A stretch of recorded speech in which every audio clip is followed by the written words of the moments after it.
Maka ketakwaan di agama Nasrani itu belum tentu takwa dalam Islam. Karena takwa di dalam Islam itu mencakup ketauhidan. Sementara keyakinan Nasrani itu tidak termasuk tauhid. Nah, istilah kalam pun sama begini. Di dalam ilmu nahwu ada istilah kalam. Di dalam fan lain pun ada kalam. Menumbuhkan perasaan bangga terhadap ilmu yang dipelajari itu penting, karena dia akan serius mempelajarinya. Apa sih keutamaan menghafal Al-Quran? Nanti di akhirat bisa memberikan taj mahkota kepada kedua orang tua. Jadi kita bangga dengan hafalan Al-Quran. Contoh, apa sih manfaat mempelajari ilmu nahwu? Kata Sayyidina Ali, kalimat itu ada 3. Kalimat isim, kalimat fi'il, kalimat haraf. Kemudian kata Sayyidina Ali, unhu nahwa hadza, silakan kembangkan sendiri. Dari ungkapan Sayyidina Ali lahirlah istilah ilmu nahwu. Jadi istilah ilmu nahwu itu sendiri diisyaratkan oleh Sayyidina Ali dengan kalimat nahwa hadza.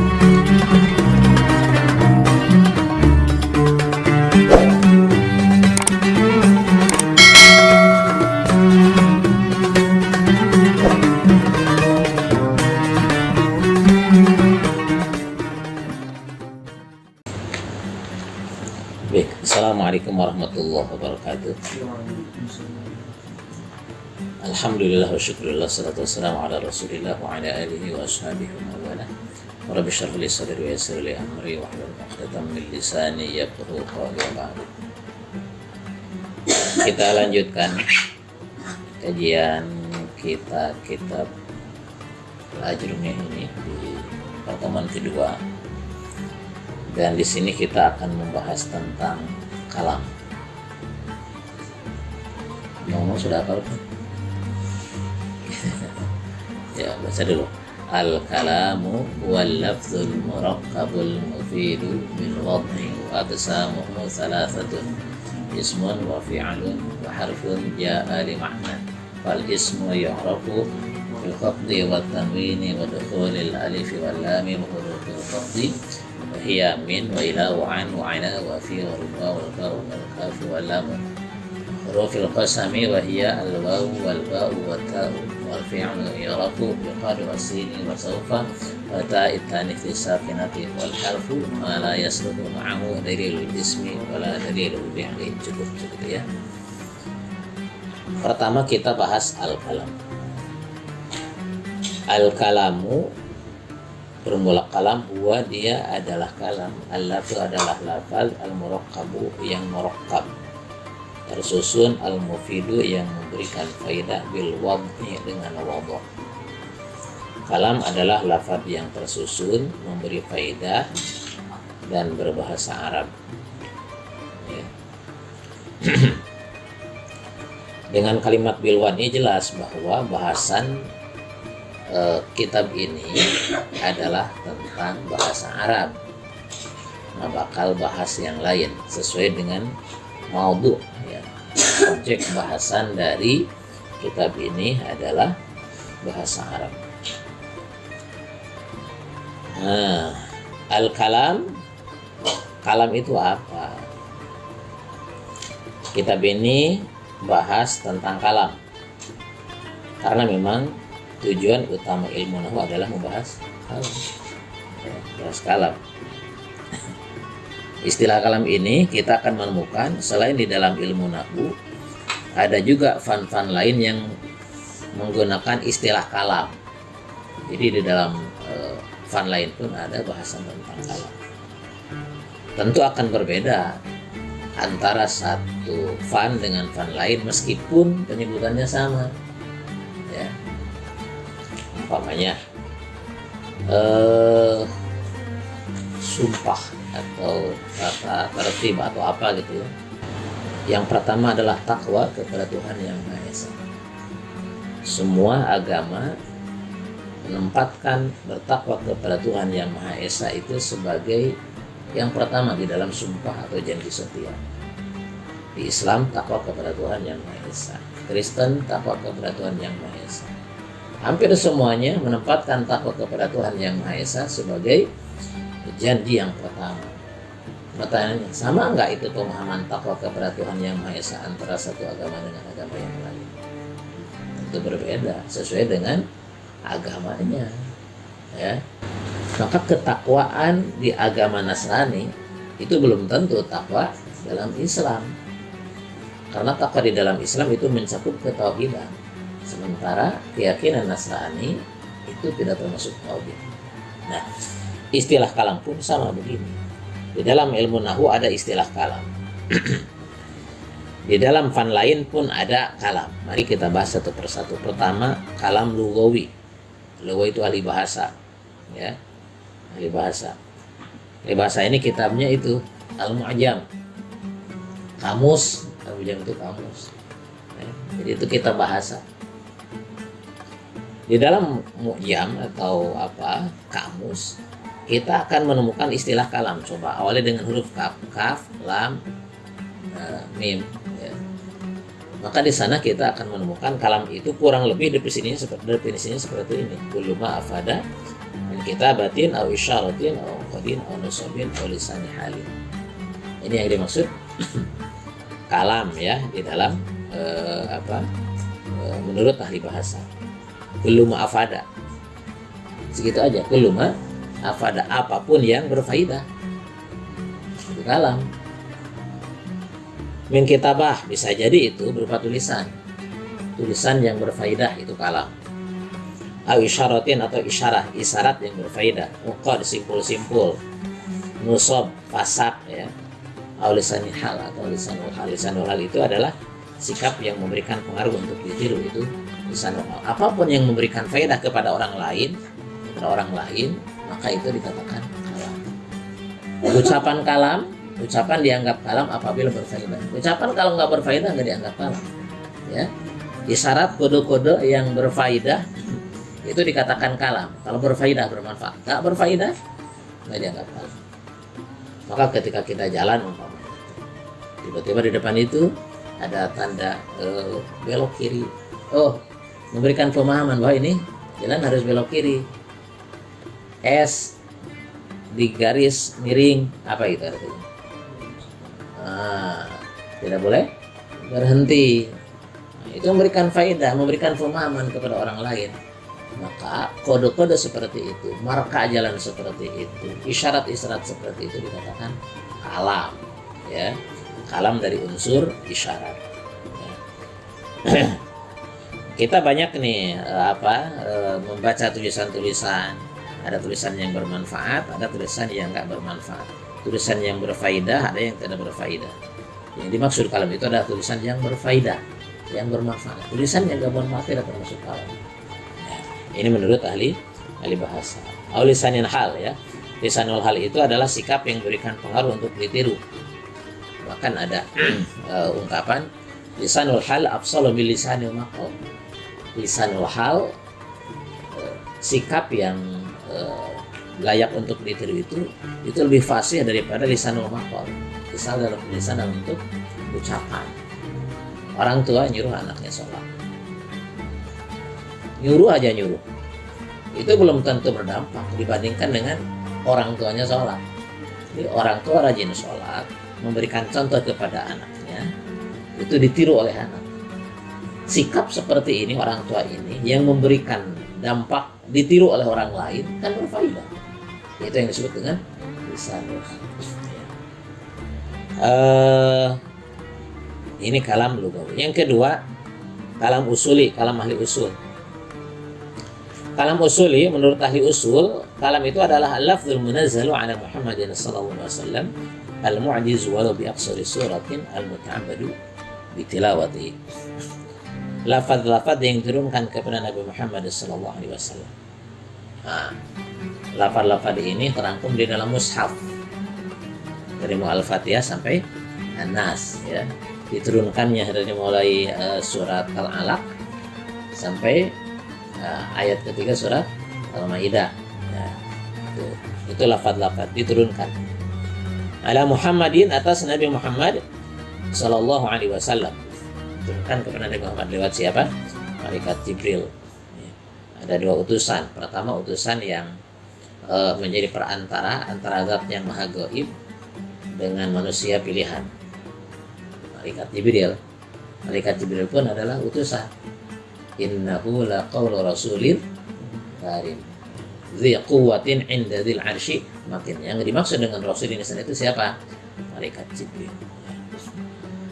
Al-mu'jiz, mu'jiz berupa mukjizat. Mukjizat itu dari segi bahasa artinya mengalahkan.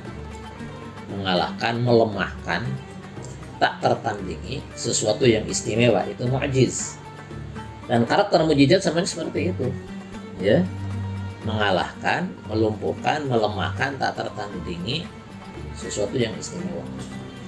Setiap nabi dan rasul itu semuanya diberikan mukjizat sebagai bukti bahwa dia adalah rasul. Ya. Kalau ada yang ngaku-ngaku sebagai rasul, tanyakan mana mukjizatnya. Kalau ada mukjizatnya, betul dia rasul. Kalau nggak ada mukjizatnya berarti bohong. Mukjizat, semua mukjizat karakternya itu mengalahkan, melumpuhkan, melemahkan, luar biasa, tidak bisa ditiru. Tongkat Nabi Musa jadi ular, nggak bisa ditiru. Itu sihir-sihir yang ranting-ranting dan tambang itu bukan jadi ular, tapi kelihatannya seperti ular. Nabi Isa bisa menghidupkan yang mati, menyembuhkan yang sakit. Ya, gak ada yang mampu meniru.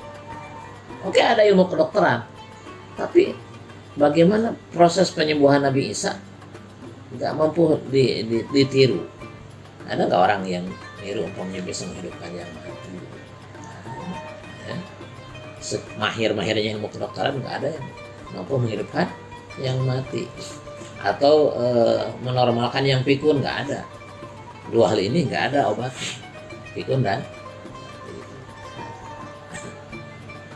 Nah, ini Al-Quran mu'jiz, sebagai mu'jizat kepada Nabi Muhammad SAW. Karakter mu'jizat itu selalu istilahnya sesuai dengan kondisi masyarakat di mana para Nabi dan Rasul diutus. Ya. Nabi Musa alaihissalam diutus ke di tengah-tengah Bani Israel menghadapi Fir'aun dan bala tentaranya untuk membebaskan perbudakan yang dilakukan oleh kaum Kipti di bawah pimpinan Fir'aun. Tentu kalau yang namanya penindasan itu dibutuhkan kekuatan yang sifatnya fisik, ya, di samping juga mental jelas. Maka Allah utus Nabi Musa dengan kekuatan fisik yang tak tertandingi. Ya. Coba lagi kecil, Musa kecil digendong sama Fir'aun, tiba-tiba menjambak jenggotnya dan dia merasa sakit.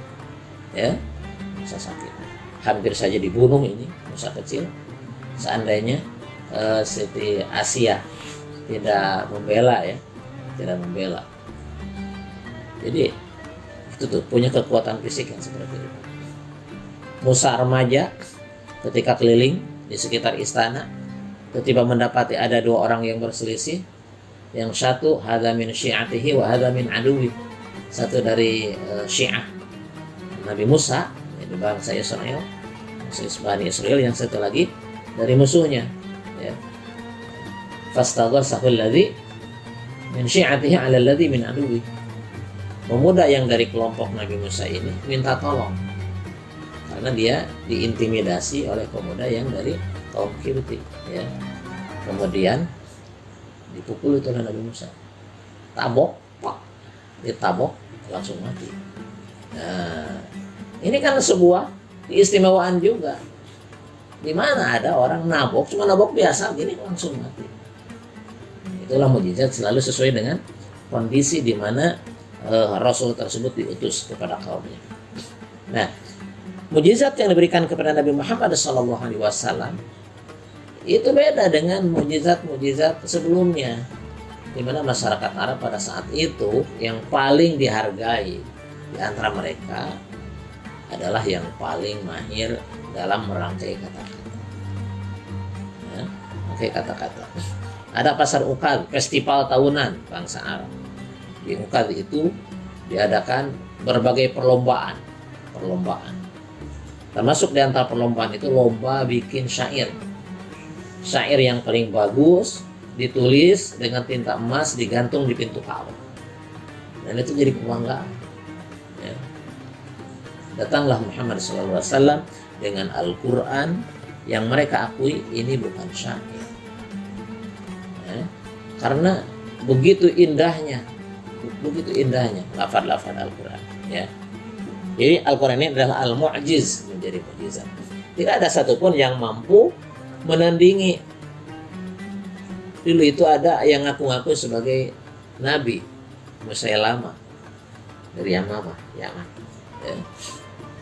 Kemudian dia berkirim surat kepada Nabi Muhammad, Musailamah Rasulullah, ila Muhammadin Rasulullah. Jadi Musailamah utusan Allah kepada Muhammad, utusan Allah. Bumi kita bagi dua, sebelah utara bagian kamu, sebelah bawah bagian aku, katanya gitu. Itu Musailamah. Kemudian tanyakan, Musailamah punya mujizat enggak? Tidak. Ketika ditanya oleh pengikutnya, Muhammad itu punya mujizat. Aku juga punya. Itu. Kalau Nabi Isa bisa menyembuhkan yang picak. Menyembuhkan yang picak. Apa yang picak? Tidak melihat sebelah. Sebelahnya tidak melihat, kan tidak melihat sebelah. Matanya sebelah tidak melihat, ya bisa.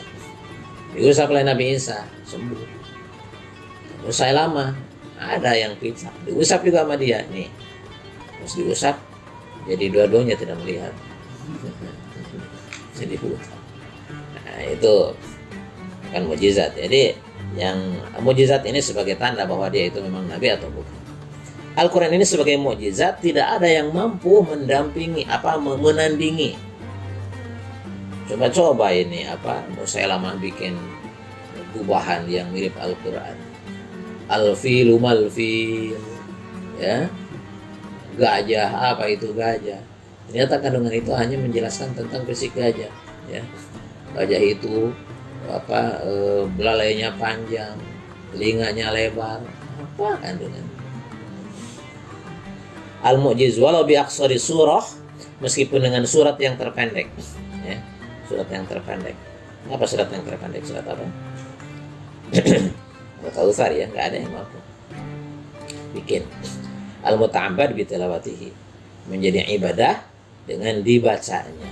Dibacanya menjadi ibadah Al-Qur'an.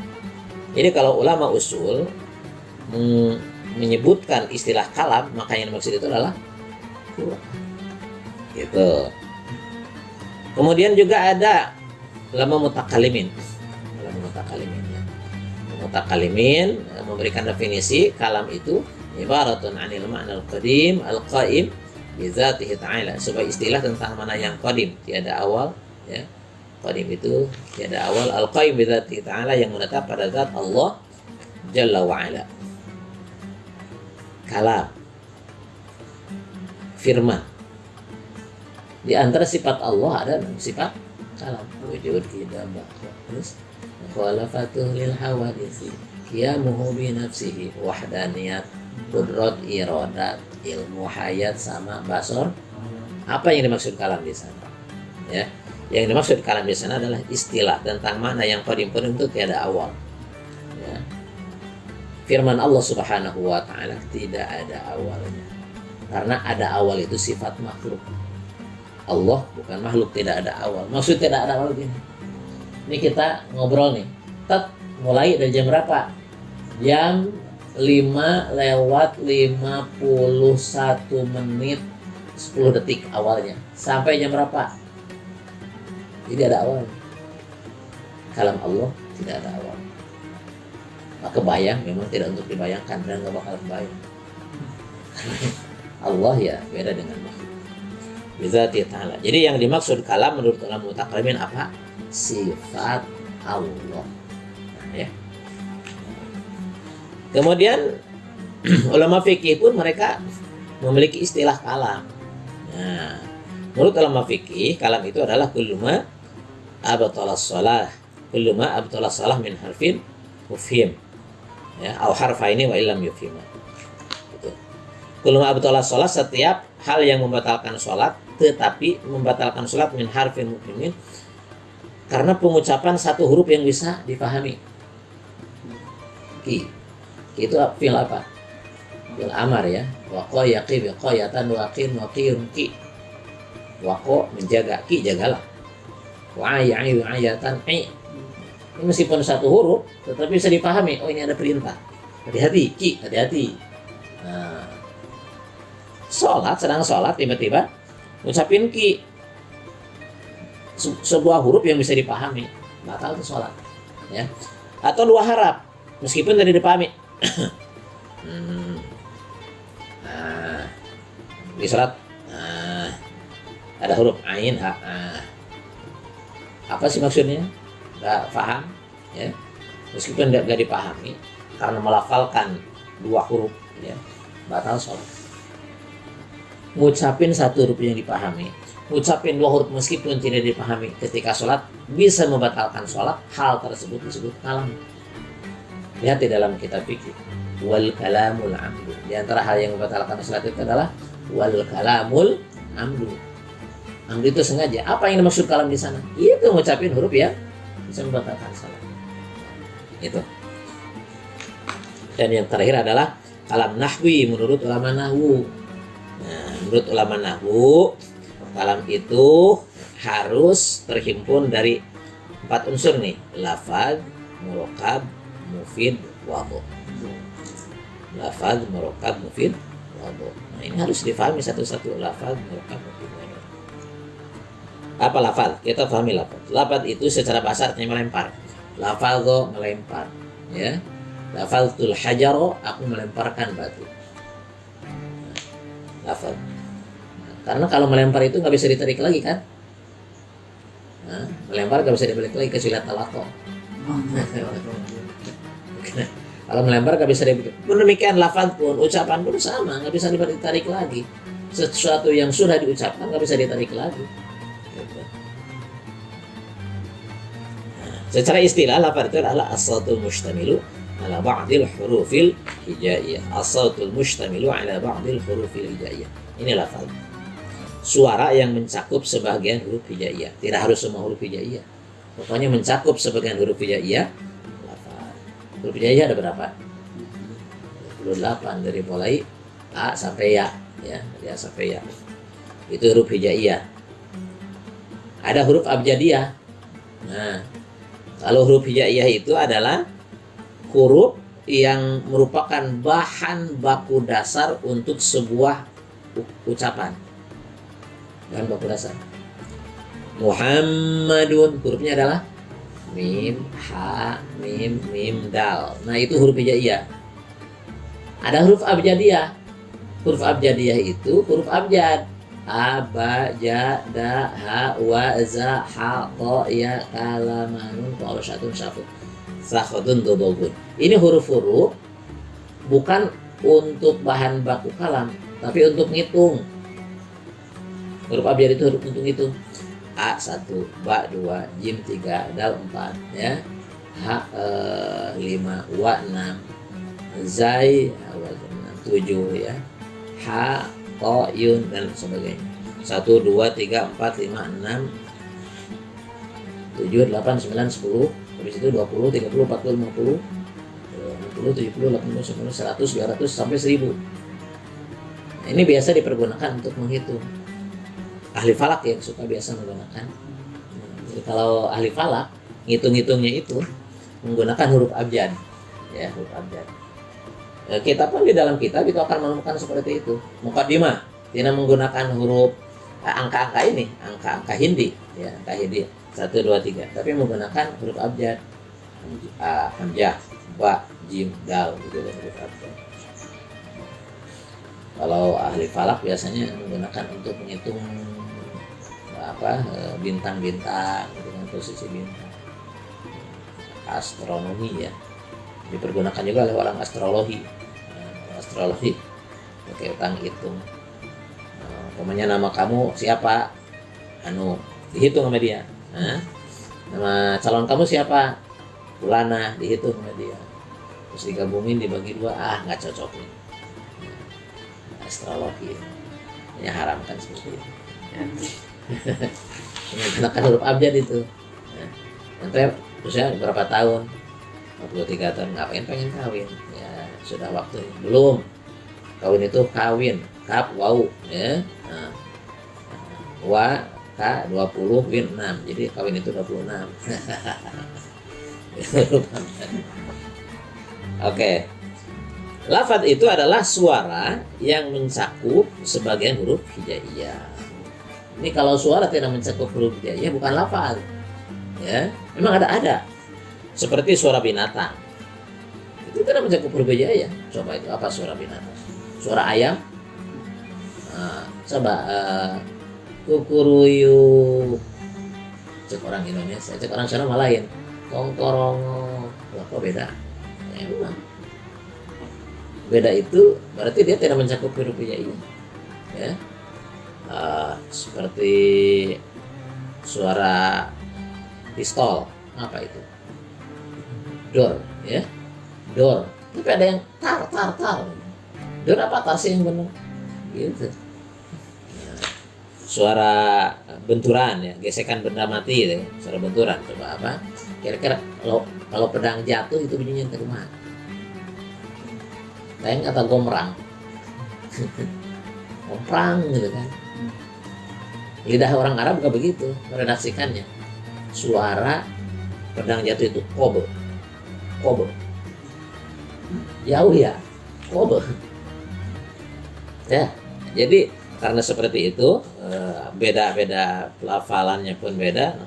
Berarti ini tidak mencakup huruf hijaiyah. Oke, suara binatang, suara benturan, ya, atau gesekan benda mati itu tidak termasuk lafaz karena tidak mencakup huruf hijaiyah. Buktinya tidak bisa ditulis secara pasti.